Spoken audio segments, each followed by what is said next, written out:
Ustadz, bagaimana menanggapi orang yang merasa risau dengan adanya kajian ilmu di masjid ini? Menganggap kajian-kajian di sini mengajarkan Islam yang kaku, keras. Padahal mereka tidak pernah lihat duduk di majelis ini. Baik, bahasanya paling gampang gini. Bahasanya paling gampang. Kalau yang diajarkan ustadznya tidak ada sumbernya dari Quran dan hadis, jenengan berhak untuk menolak. Tetapi kalau dakwahnya ternyata tidak ada sumbernya, dalilnya Quran dan Sunnah, jenengan perlu protes. Protesnya pun dengan cara bukan rame-rame ngasih tahu, Ustadz, kok dari tadi gak ada dalil-dalilnya ngomongnya gitu, ya ta? Terus tadi kalau yang disampaikan Ustadz tadi itu selalu dengan nuansa dalil dan dalil, berarti bahwa Islam itu adalah menunjuki kita dengan dalil. Dalil itu ada jalan gitu loh. Contoh, sekarang pakai GPS loh sekarang malahan. Itu dalil itu. GPS itu dalil, Global Position System itu loh. Itu dalil itu, WAZI itu dalil. Dalil untuk orang mau ke Pemda. Saya pernah mau ke sini kan, diputer-puterin ke sono tuh. Akhirnya ke sini. Itu dalil. Dalla yadullu. Wah, menunjuki. Mau kemana? Giant. Oh, nanti saya ini pulang nih. Ke tol. Kemana? Ke kiri atau ke kanan? Oh, di sana diarahkan sama putri saya. Ke kanan, Pak. Lu gitu. Dalil itu menunjuki. Jenengan mau ke galaksi. Galaksi mana ya? Kata orang, Bu, galaksi itu mana ya? Kata orang sih nanti Ibu keluar ke kiri terus, ke kiri kata orang itu. Logikanya, Ibu lebih percaya dengan gini. Suaranya kan cewek biasanya suaranya, ya. Sri belok kiri, kan gitu ya. Sri atau apa tah? Siti ya. Belok kiri, kanan, kan gitu kan? Lah ya. Itu dalil.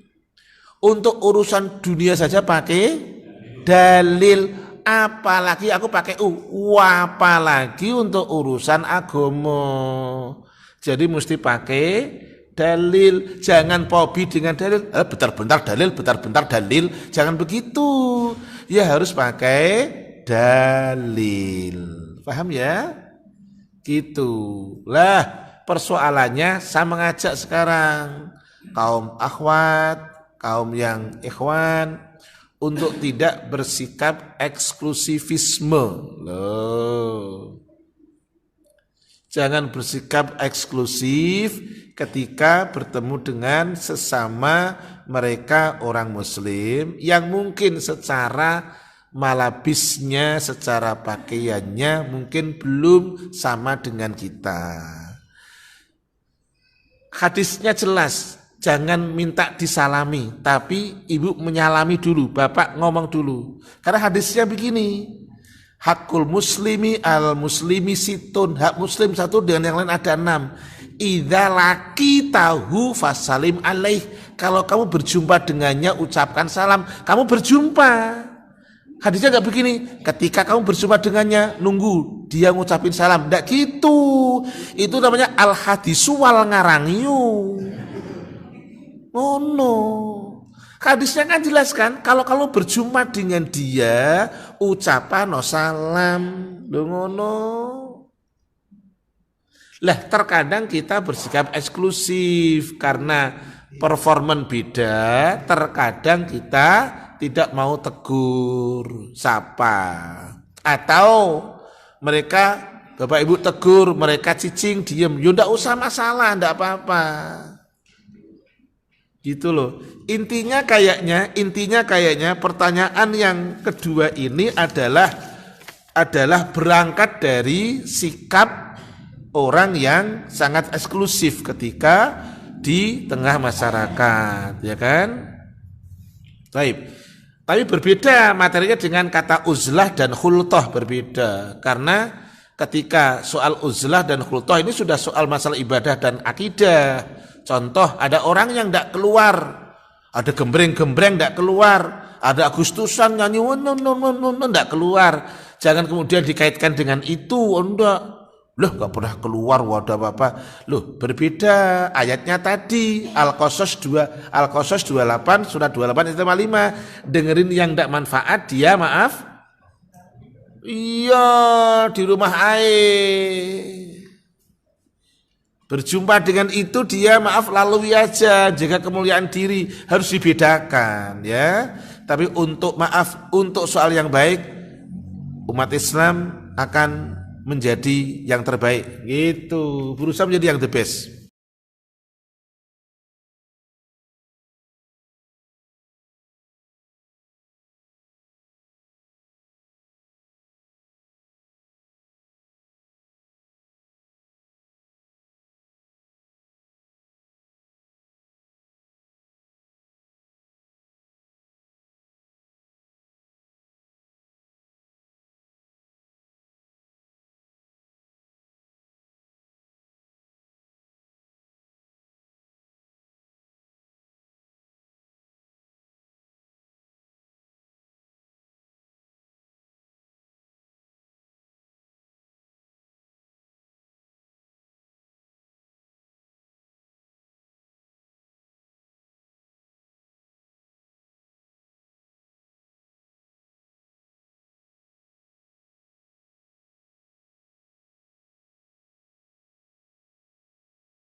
Assalamualaikum, Ustadz mau bertanya, apakah membuka kesesatan suatu kelompok atau pribadi seseorang untuk berniat memberitahu kesesatan mereka atas perilaku dan ajarannya yang sesat di medsos boleh?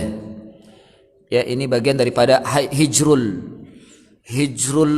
mubtadi', ya, menghajar atau memberikan peringatan, termasuk dari dakwah. Dalam rangka dakwah adalah memberikan peringatan kepada manusia dari kesesatan tokoh atau kesesatan sebuah kelompok agar kaum muslimin tidak terjebak ke dalamnya. Boleh. Lagi-lagi hanya saja diperbaiki lagi niatnya karena Allah, kemudian informasinya otentik, bukan dikarang atau hanya prasangka belaka, ya, tapi otentik dan ada bukti-bukti tentang kesesatan mereka. Kemudian dibawakan perkataan para ulama atau ahli ilmu yang sudah memberikan komentar, sehingga kita jangan menjadikan komentar yang paling pertama dan menduduki sebagai ahli ilmu, jangan.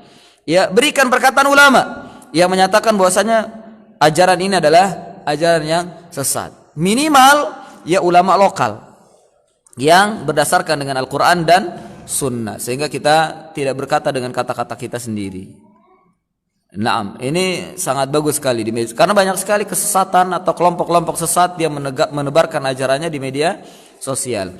Munculnya kerajaan gadungan itu di mana? Awalnya di media sosial. Sunda Empire lah, kerajaan apa itu, kerajaan semesta, bahkan kerajaannya bukan hanya dunia, matahari juga tanahnya. Masya Allah, ini kan dari media sosial. Ya, munculnya dari media sosial. Kumpulan dari orang-orang yang majnun ngumpul bikin kerajaan. Nah, ini tidak benar, tidak dibenarkan.